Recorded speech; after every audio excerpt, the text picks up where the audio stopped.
Haul the spaceships to Davenport. Prepare for Divanarchy and interface with a couch in space. It has been a minute.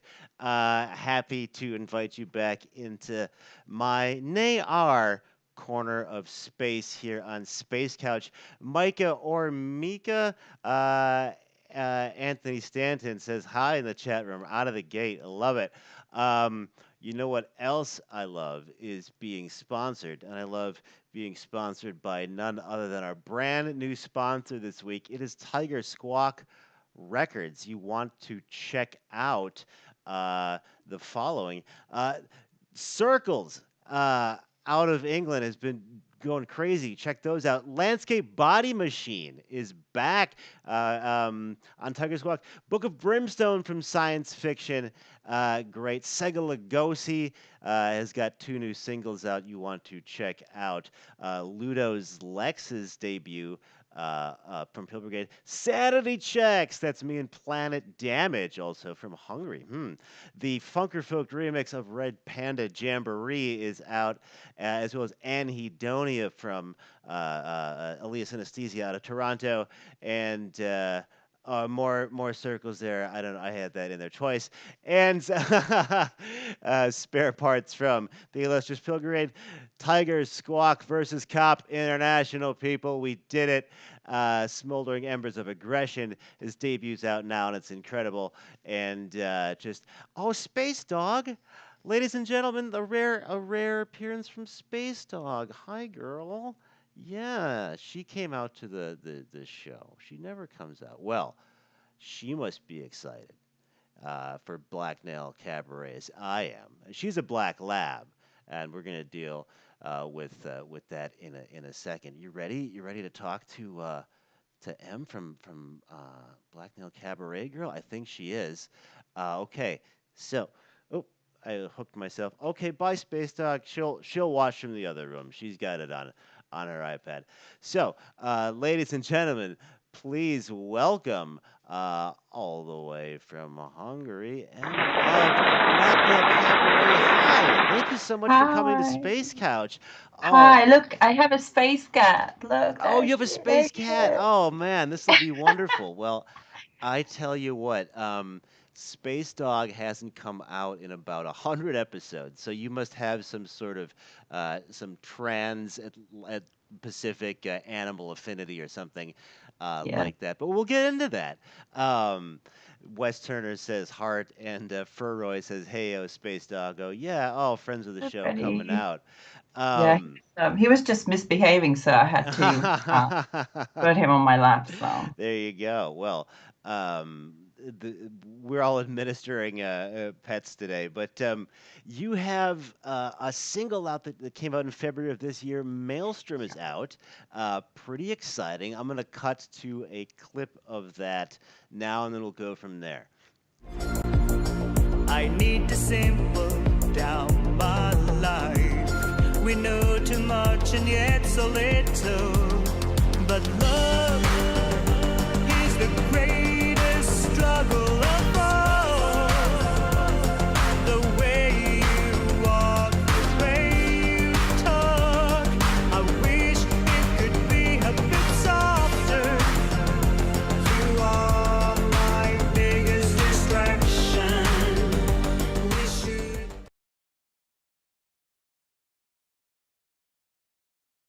All right, so that was a little bit of Maelstrom. Um, Pretty great. Let's zoom out a bit. Can you tell me, about the award that we like to use or possibly overuse on this show is Gestalt, like the feeling of this track and how this might relate to the overall ethos of Black Nail Cabaret, if that makes sense. oh, right, yeah. So basically, I think we always consider our music to be dark pop Welcome in, because welcome. I think we're sort of between the mainstream and the dark wave Mm-hmm. scene and also the synth pop kind of things. And I think Maelstrom, the song itself, is a good example of that because it balances with melodies. It's still Mm-hmm. synth pop. It's I think it's very much the essence of what Black Cabaret is. Um, just to tell you a bit more about the song. So Yeah. basically, the lyrics were written in London. So that was actually a few years ago when we had a much more compact life, which Hmm. means that we were sharing a small space with Chris. And when there are two creative people jammed into one tiny space, it's quite difficult. So Oh wow. it's unavoidable that it Yeah. creates some tension. And by that, I don't mean that we were fighting or anything. It's just that there's that denseness. Right. Wow. What a specifically wonderful thing to write in an industrial or an electro pop song about. Sorry, I'm just excited. I didn't mean to cut in, but yeah, keep going.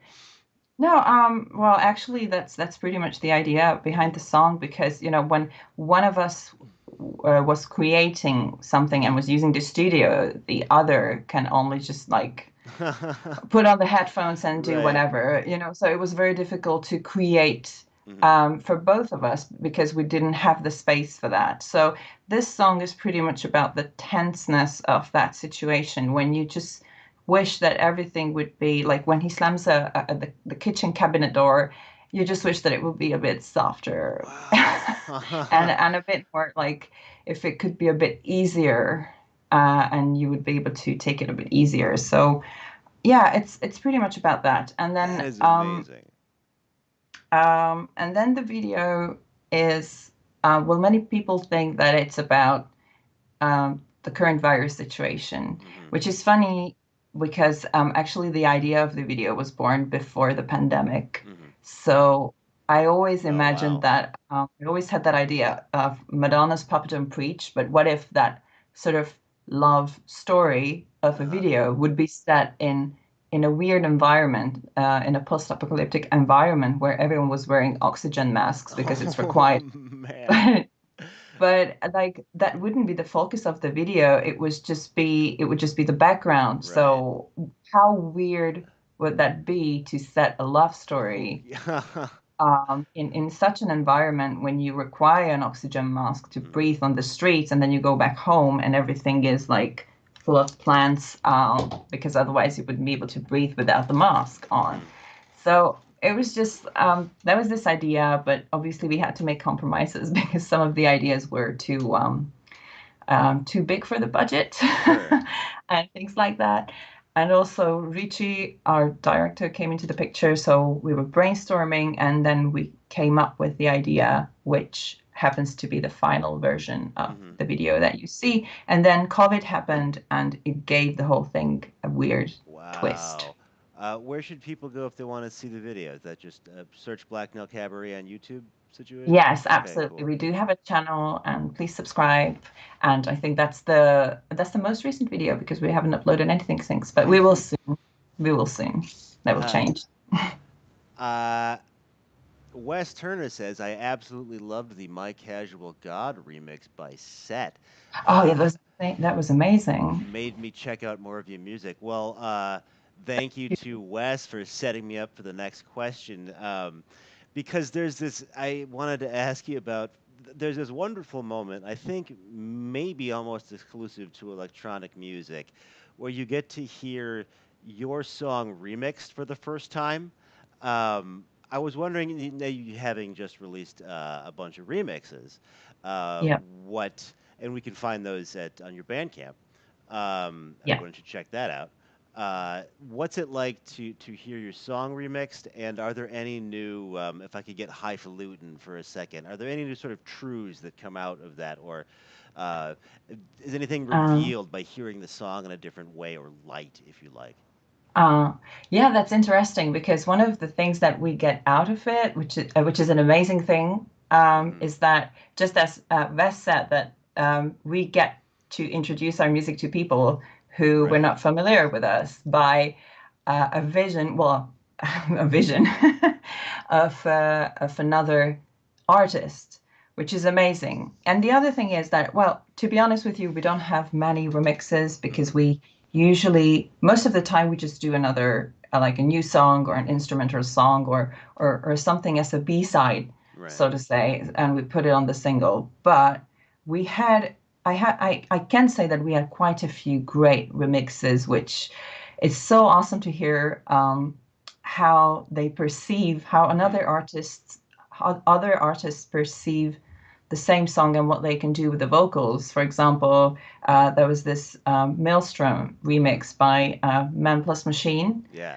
Um, and that was a techno-esque thing. I don't think we've ever had a techno like version of any of our songs, and that was just mind-blowing because I recently got into techno very much. Okay. And I was just very pleased that we have so even though we don't do this genre, Mm-hmm. this is still our song in a techno version made by another artist. So that for me is just amazing. It's cool. Yeah, it's this wonderful sort of effluence. I don't know. It's this recombinant DNA that we get out of this wonderful music thing we all do. Yeah. I May I just mention two other remixes hell which yeah. I think are definitely worth checking out. One of them, so we had a single for one of the previous albums called "We Like to Suffer," Okay. and that was actually released on CD, and it had a couple of really good remixes. Actually, Okay. three remixes. One of them is really, really dear to my heart because it's in a genre. It's the type of song that I would listen to in a club, and I will dance the shit out of it. Nice. And it's by DSX. Okay. Behind DSX, there's Dayan from Hojop, Oh yeah, hell yeah. and also his partner Alita. So they're great. It's amazing. And he did a remix for that song, Okay. and it's just the most awesome thing ever. And then there was another version by Crackdown. They're from Denmark, which made a complete 80s turn on the same song, and it sounded like an 80s pop song, and it's just amazing how much potential there is in just one melody, so you can just like open your mind and do whatever. It's the best. That is a really good way to put it. Like the melody can be just sort of transformed so fluidly. It just blows my mind. And people should get this stuff. Do you prefer Bandcamp or like? Should I be sending people to a website or iTunes or anything like that? I think most of our stuff is on Spotify as well, so you are welcome to listen there. I'm not sure about the singles though, but they're definitely on Bandcamp, not on our Bandcamp, but on Basic Unit Productions Bandcamp. Unit. So our previous label, yeah, Cool. still there. Cool. So Basic Unit Productions and Spotify for your immediate Mostly. Black Nail Cabaret needs, but pick up a CD or two. Oh goodness gracious, we touched on COVID a bit and the 2020 Covenant tour that didn't happen. So we all love Covenant. Covenant fan for days. I am. And so Me too. you get the call like you tell me you were supposed to go on tour with them, and then COVID hit, and was that all she wrote, or did that come together? Yeah, so basically we know them now. I mean, I'm very happy to say, and I'm very proud to say that we've been knowing them for some time now because we had the pleasure to play with them at some festivals. So I'm actually really fond of the guys as people. Nice. But then this tour came about so basically our label helped us and put us in contact with the organizer. So this is how it came about. And then it's supposed to happen in March 2020, but obviously COVID hit, so it was moved to the autumn. And COVID was still present, so it was moved to the next year, and it was just pushed. And we actually managed to do the first two shows in October. Oh, yeah, okay. Yeah, so we already did two. And then there's another one next week in Brunswick. Oh, okay, great. Yeah, we're very excited. And then there are two more in March. Okay, so you're getting back up to cruising speed. Like I was wondering if you just you'd had to I don't know what the situation is like in Hungary right now, if you're just completely locked down or what. No. Okay. No. Actually, we attended a techno event on Saturday, so. No, actually it was on Friday, whatever. So, so clubs are open. I think there's a limit in terms of numbers. But otherwise, yeah, it's still fine to get around, and we played in Copenhagen a week ago, Hell yeah. so yeah, That's we managed really to cool. fly and everything was okay. Obviously, we tried to be careful. Uh-huh. We did a test to make sure that we don't bring anything nasty with us. Right. um, Other than and those sick beats, am I right? yeah. Um, well, speaking of your live show, it's incredible from what I've seen. Let's do a little bit of high level, sort of like a flyover of your live show, and tell me about the inspirations or effect you might be achieving. Um, I have to start by saying that the whole idea of the Uh-huh. band grew out of a theater group that was sort of a horror performance group. Wow. Uh, Okay. it was many, many years ago, and there were quite a few of us, a lot of good friends. And then there was Sophie and me, and we were sort of musically keen Uh-huh. to do something together. She played the keys, and I always wanted to sing, and I was also eager to write my own songs, but I didn't know how to. So it sort of started there. Okay.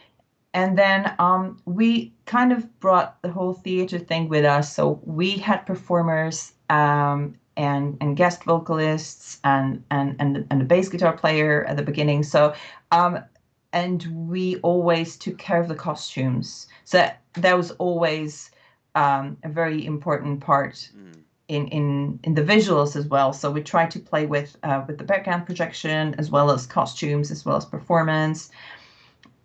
And then I think when Sophie left the band in 2016, that sort of cleared and crystallized into something. Um, how can I put it? So it became sort of unisex in my head, and I just realized that okay, so Chris is very laid back and very much in control of everything in the back, Mm. but he doesn't really. He's not part of the the front of stage Okay. in those terms. So he doesn't put on a show. He puts the music in, Mhm. and this is his charisma. This is his persona, or I don't know how to say it. So he doesn't move that much. So he leaves me the whole stage to do it. Uh-huh. And then I realized that okay, I'm just kind of free to transform myself, whatever the hell I want to be on stage. It doesn't have to be cohesive. I can just let it free and let Love it it. go and do whatever I want. So I think um, bringing the whole theater thing from way back, it kind of mixes with the music. And now, sort of automatically, I have an idea of a show, what I want to wear, what I want to present, what do I want to become, if Wow. that makes sense. I don't know. It's not really conscious. It just happens every time when I get an idea of the audience, of Uh-huh. the venue, and it sort of comes up that okay, now I want to dress as a Yeah, man in a man's suit, interesting. or just like a creature, or I just want to go out really plain and just focus on the singing and the music. It always varies. I don't know. Hmm. It's just the Will feeling, will you really. shape a set list that way? Like, if I'm going into a certain situation, I get a feeling like this might be more of a video game crowd, so I'll do like all our video game Yeah, songs. Okay. absolutely, absolutely. Okay. I do that as well. And also like when I feel that we should drop like the slower Mm. songs because it's a short show and I just want to kick ass, or Right. I just feel like going out as a in my mind as a techno artist. I know we're not doing techno, but in my Right. mind I still feel like okay, I'm gonna go out as we're like some sort of a techno group or whatever, and I want to present myself that way, then I would Interesting. definitely pick a like obviously a more upbeat set list for that. Okay. Yeah, yeah. No, is that like a mental thing? Because in my head, if I'm playing live, I'm always Scooter. Like I'm playing to like I could be in a basement for like 5 people, but in my head, I'm in an arena. Is that what you're talking about, or is it like a different sort of shaping? It doesn't matter how many Okay. people are there Uh huh. to me. It doesn't change anything. If there are 5 people, well, do you know what matters? The energy in the Mm, room. Even totally. 5 people can give you the same energy as 100 people. I'm telling you, Absolutely. if they're crazy enough, they can give you the same amount of energy. If like there can be 1,000 people there and just standing like this, and you don't get anything out of it that you can give back, and there is no ping pong Yes. emotionally, then it's very difficult to open up and make a mic dropping show. But if you like a very, very good example. So am a really nervous person. Okay. I work on my nerves a lot. It's not really nerves. It's not the usual stage fright. It's more like anxiety. All I'm right. quite an anxious person. Um, and I'm always afraid of going on stage after a huge, huge break because I don't know what to expect from my Right. panics, and I just try to mentally prepare myself to make sure that I don't have any Wow. breakdowns. Wow. I never do have breakdowns on stage. I mean, I do inside, but that's Right. probably no one ever notices because I just deal with it in myself. So Mm, it's a constant battle. But um, last year, after a huge break when COVID hit in, hmm and there was this first wave, and I think before the second wave, at some point in August, there was this festival in Hungary, Fekete, Yeah. and we were, I think it's safe to say that we were headlining the Okay. main stage because there were only Hungarian bands. hmm So we were sort of like in a headlining time. hmm So that was an amazing. It was Awesome. an amazing day, and so I didn't know what to expect, but it was an explosion for the audience and for us as well. And we felt the energy exchanging, and Awesome. I did things that I don't think I've ever done before, like spitting my water and just lying and rolling on the floor and then dropping the water Right. and things like that. So I'm usually it has to be a really, really good vibe for Yeah. me to be that free to be able to do that. And that was just palpable. The whole thing was you could bite the Ah. energy in the air. And Ah. it's just we came off stage and it was such a euphoria. I'm sure you know what it feels like to come off stage after You get a a good good one every now and then. show. Yeah. Yeah, and then you just come off and just ah, Ah, yeah. Oh and man, it's that just amazing. And I could feel that. it was definitely in the air because people who follow us and who have been following us for a very long time, they came up to us and said that, what was that? And in a good way. So yeah, it's just amazing. And it's something happening on shows which I cannot explain. It's just like there is Mm, something between people that you cannot put your fingers on, but it's there, and it's definitely making things happen when the minds are connected that's and very cool. energies are good and It's the best. amazing. Well, the clip I have is from an online show, so we won't get that audience interaction. But Yeah, but you look amazing, so definitely thank you. take a look at that. And so how do I get that working? There.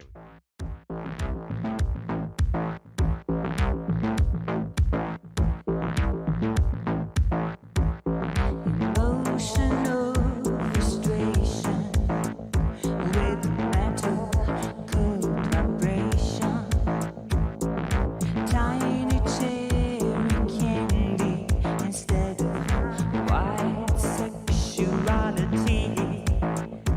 Oh,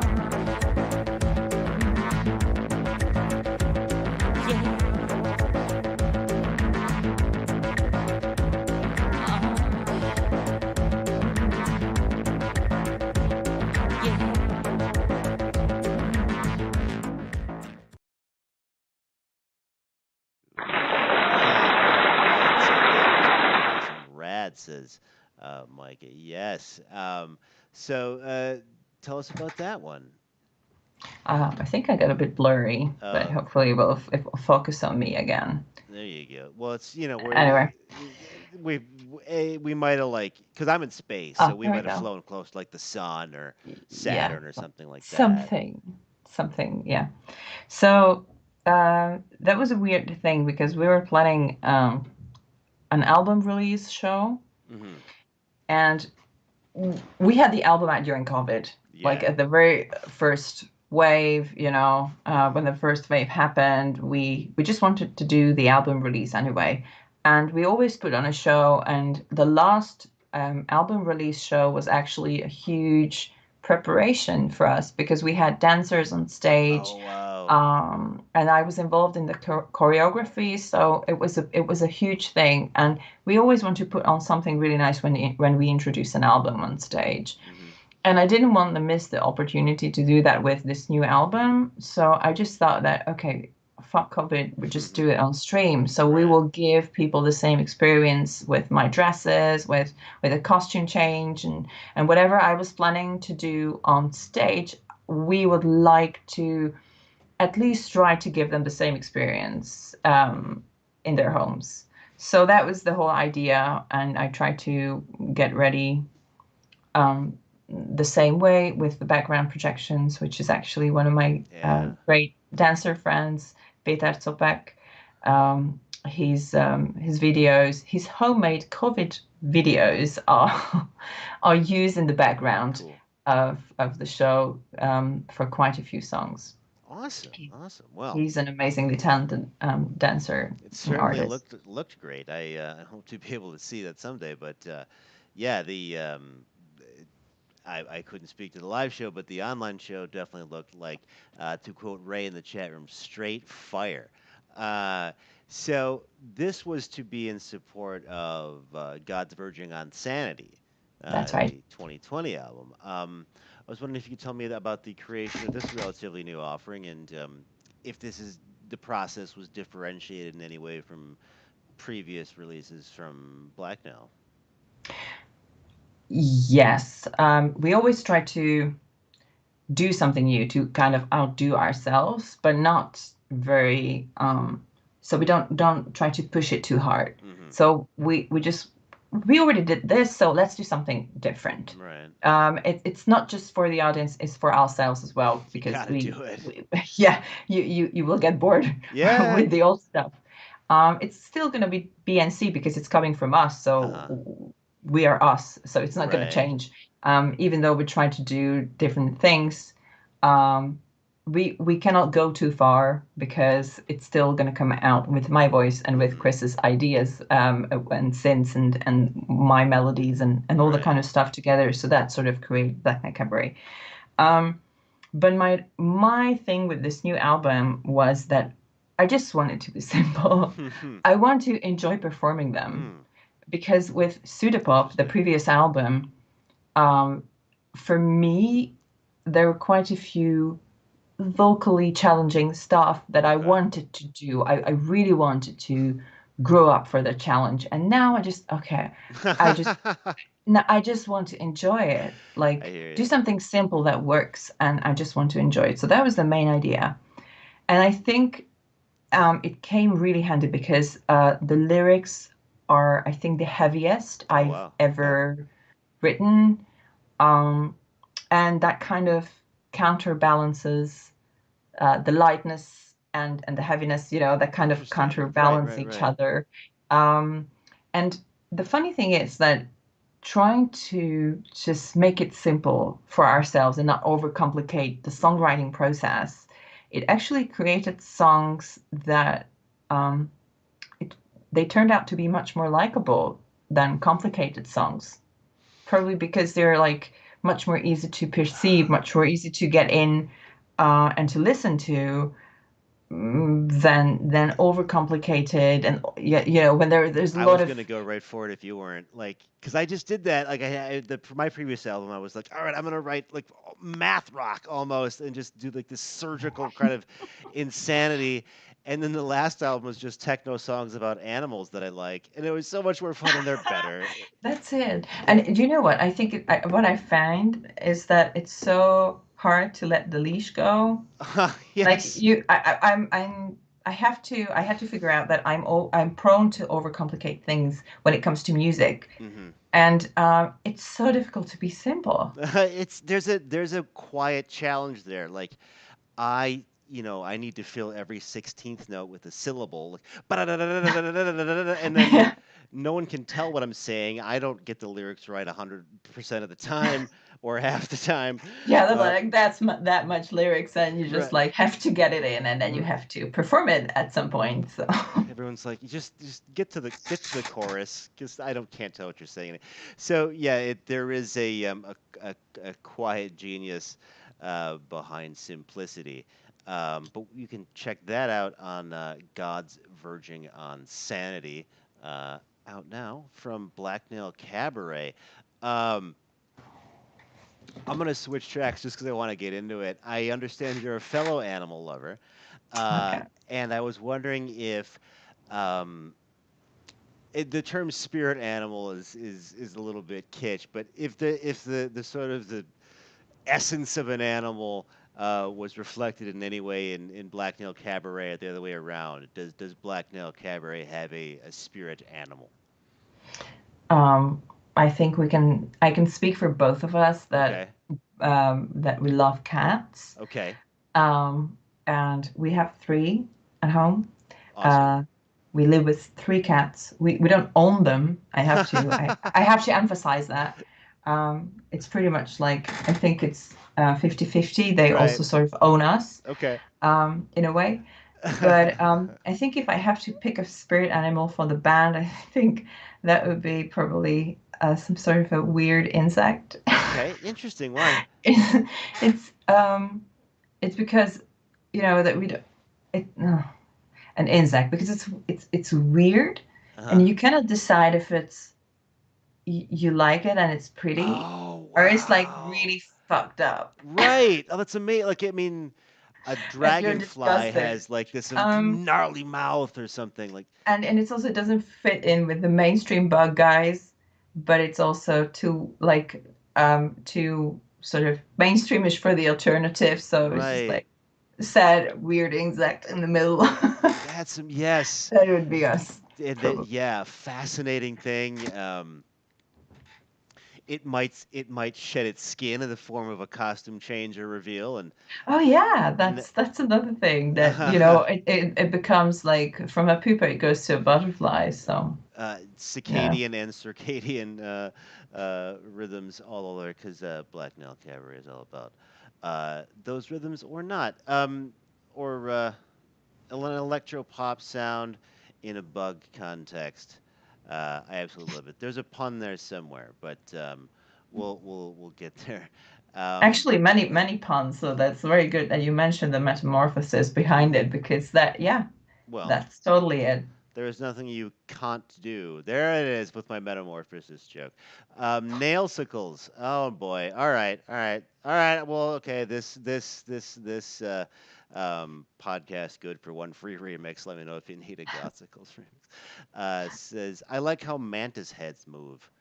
All right. Um, I was terrified by mantises for a very long time. interesting. Yeah. They're. But now recently I remember a couple of years ago I recorded a mantis eating a bug, or yeah, I think it was Yeah. another bug.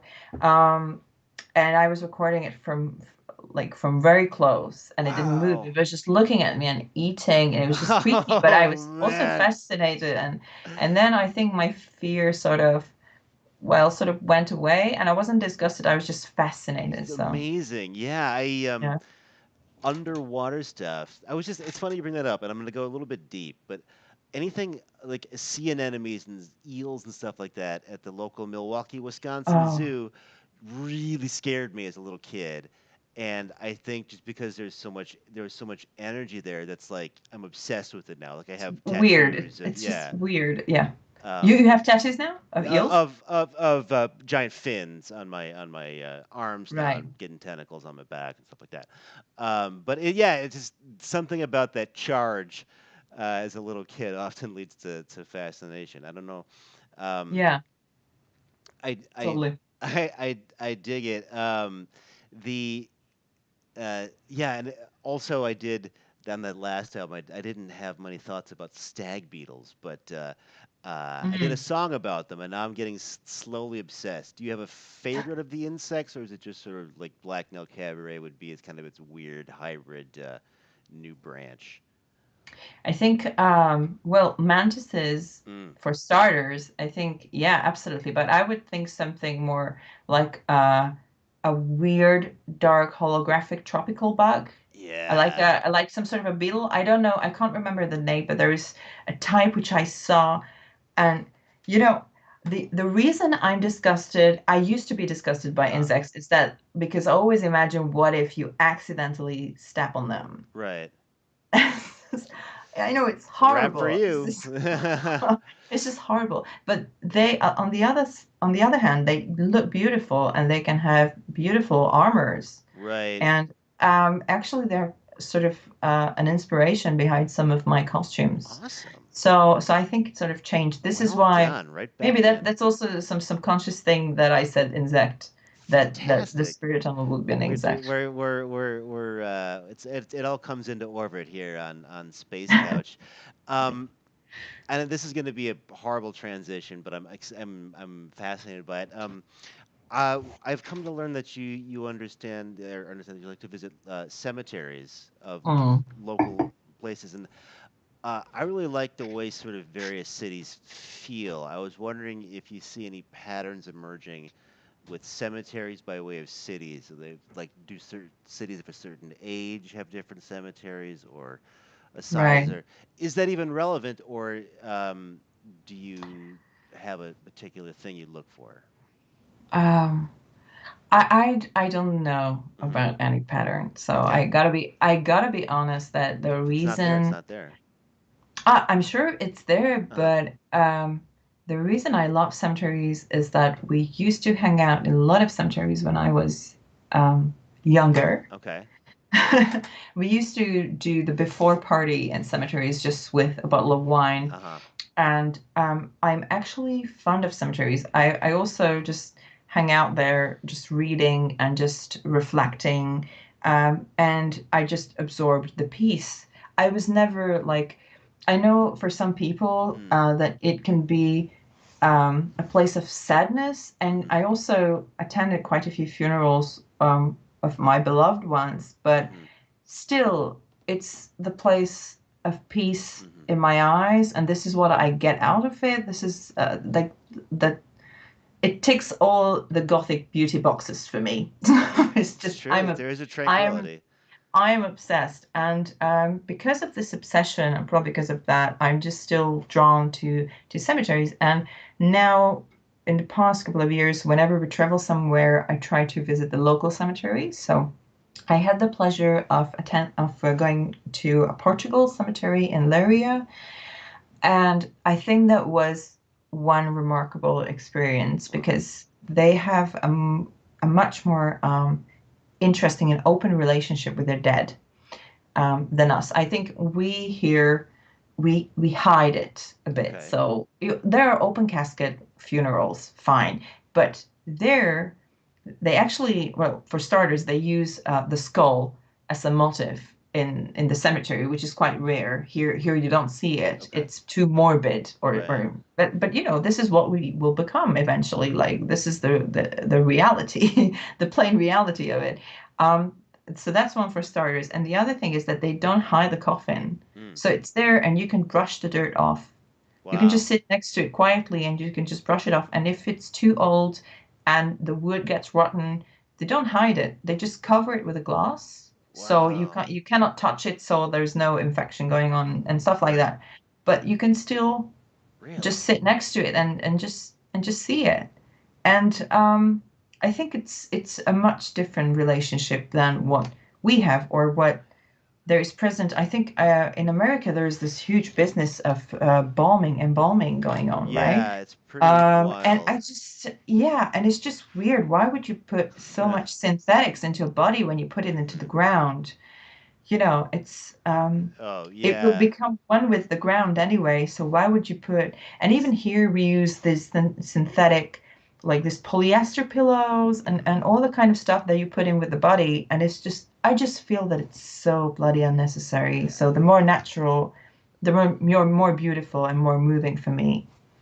So, and then Totally. obviously in London there's Highgate Cemetery, like the scene from all the gothic cult movies that Yes. you can name, like, Right. oh my God, that's just mind-blowing to walk It's the greatest. and see it with your own eyes. It's just amazing. Awesome. Awesome. Yeah. Well, we'll have to if you ever come here to Boston. We have cemeteries here in Salem, and you might.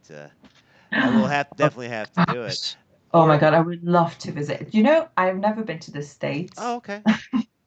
That's Your English is so amazing. You got to come. I mean, I would love to. I once you have I have can. so many, yeah, exactly. I have so many places in mind to visit. Um, we cannot even tell. I'm fascinated by the countryside as well, not just the big cities. So I would love to see the US as a whole, Oh, but okay. Matt Richard, the King of Salem, says yes. Try to get her to Salem. Oh, David Clark says and Cambridge. All right, great. People are very excited for you to come visit our I would cemeteries. love to. Oh my God, Well, I would die for it. unless you're accustomed in the U.S., in which case she's not playing any shows. She's, we're just walking around. The so speaking of visiting, you are something of an industrial Indiana Jones. T- No, I'm not. uh, tell me about your experiences involving abandoned places with an eye on Chernobyl. Oh, yes. So Chernobyl and Pripyat are yet to come. Okay. They're on our list for sure. And if we ever go to Kiev or anything nearby, then we will definitely visit it there. So that's on the list. That is my huge, huge dream. But yes, I think I don't know. I don't know what fascinates me exactly about abandoned places. It's definitely not the tranquility. Hmm. It's quite the opposite actually. So, well, no, not really. It's not opposite, but it's different. It's Hmm. definitely different from what I get from cemeteries. It's they have a story, so it's a sort of a disturbed piece Oh, that felt good. compared to cemeteries.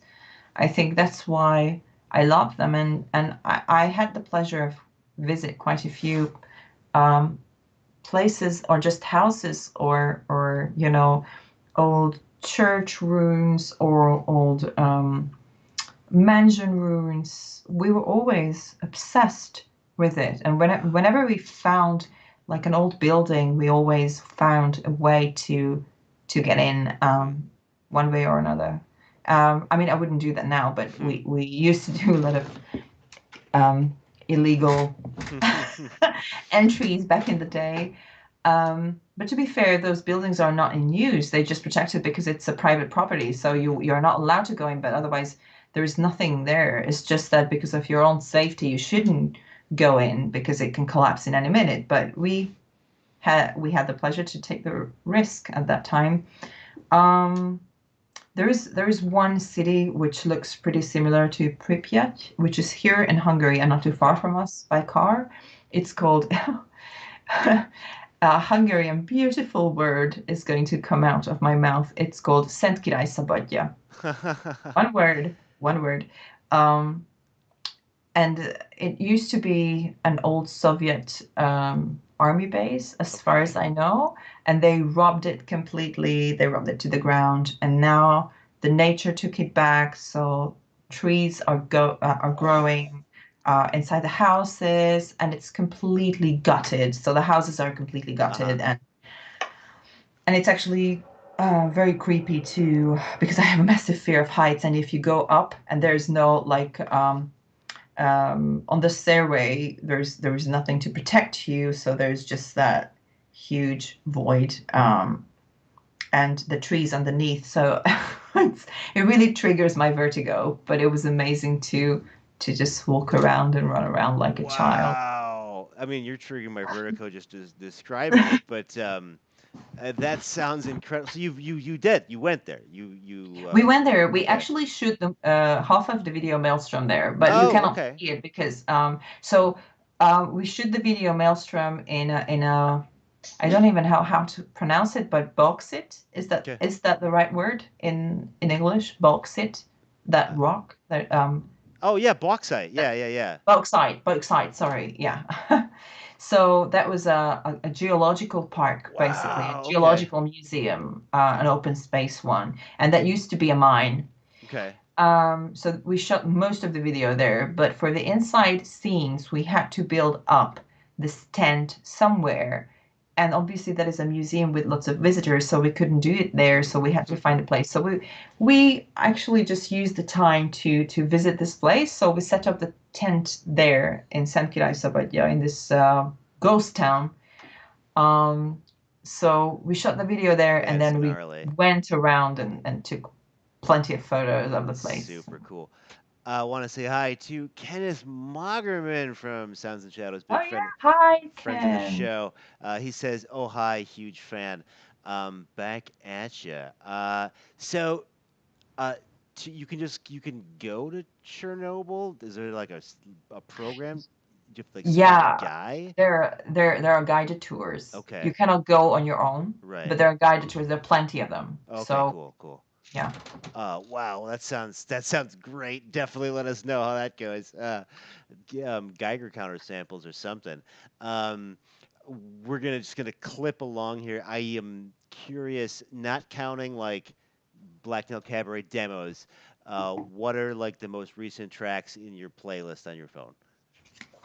Oh wow. Okay.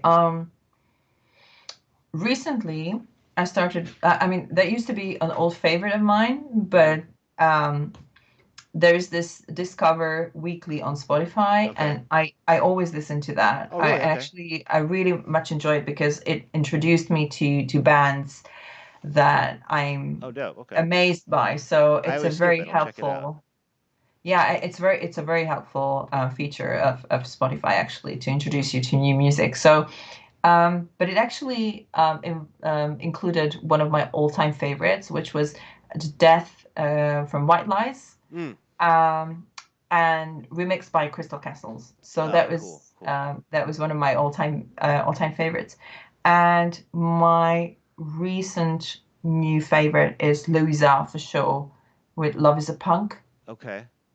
I used to listen to that for the track on repeat for like I don't know for weeks. I'll check it out. Um, yeah, and oh, I have to actually recommend one of my friends from London.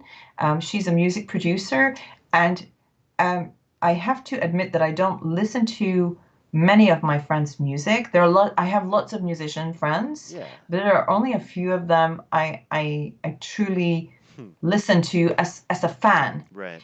and she's one of them. And her name is Laura Dre, and she's doing this old school synthwave kind of stuff. Right. Um, her album is called Moving Spaces, and actually that's the title song. I just that was the soundtrack of my summer, the whole summer. It's Laura Dre. Laura Dre, it's That's Dre. We'll That's check the out Laura surname. Dre. Yeah, Laura Dre, she's amazing. So Moving Spaces, and there is another song from the same album which is called If Looks Could Kill. Okay. I was listening to that song on repeat 2 weeks ago in the backstage while I was doing my makeup, and Oh, I just had nice. the best time. And because of that song, I had the best show because I was in Okay. such a good mood. Well, So thank you, Laura. we Thank you have very the much. official BNC pump up song. All right, cool. Um, wh- what's something, if anything, about Black Nail Cabaret people might not understand or even misconceive? Hmm, that's a very good one. I don't know. I it may be I don't know what people's misconceptions are, Mm-hmm. but in my head, I have my own misconceptions Interesting. about people who listen to us, and I'm always afraid of balancing too much between the gothic and the pop, Mm. and and I always just I'm just afraid that this is maybe the reason why we still trying to find our audience, Mm-hmm. Yeah, no, I feel that. and and I just think that it might be my misconception that holds us back, and I Uh, should just let it go. Specifically, like we're too dark for the pop crowd, or we're too light for the industrial crowd, or is Yeah, exactly. I'm this is what I feel, that okay. we might be too light for some of the crowds we're playing for. Uh-huh. Interesting. So, and then do you wrestle with that and say like, oh, now I'm gonna try to change the product to fit this audience, or is it? I'm like we are people, so I'm sure like people's misconceptions and preconceptions kind of form what they do, so how Okay, they act. And I'm sure it happens with us as well, sure. although I always kind of try to throw that away Yeah. when it comes to making music, and when it's a joy to work on a song. You just cannot give a flying F on what others Oh. will think about it, because you just enjoy it so much, and you just whatever, this is how it will turn out, and I love it, It's and great. that's what matters. So I think the love of making it will take that sort of misconception Hell away. yes. Well, all our fucks are flying because we're in space, but yes, the love of the craft will take that misconception away. I love that. Micah says, "Am I saying your name right, sir? I'm sorry if I'm screwing that up." Savannah, Georgia would love you. I'm sure they would. We are on a rogue flight path out here in space, and I'm going to bring this flying couch back on into the station. Could I ask what's next for the mighty Black Nail Cabaret? What's next? Well, I'm hoping lots of live shows. Hell yeah. Well, yeah. Even though there is always this anxiety, I think that's probably my battle for this life. So, Mhm. and I like to challenge stuff that I'm afraid of, like fear of heights and stuff like that. So bring it on, So good. bring on the live shows. Okay, so your homework. We want to check out the Metaphor video. You guys want to check out God's Verging on Sanity. Excuse me, I said metaphor. I meant to say Maelstrom. The Maelstrom video. And the single is out now. Um, all that is available where you find music. You have the internet because you're watching this. So this is Brian for Space Couch, for M for Blackmail Cabaret. Technically my erstwhile label mate, saying, call Yeah. the spaceships to Davenport, prepare for Divanarchy, interface with the couch in space. And this has been such a great episode. Thank you so much. Space Thank Couch you. out. Bye. Bye. Oh, I forgot to. Okay, back to credits here. I'll have to figure out what's going on. But if you want to get your name in these credits, like Dominic or Cool. Jonathan or Aaron or Remily or Ray or Fly I Ahead can't or hear you now for some Hungary reason. Zone Planet Damage or Phil, uh, Hello? yeah,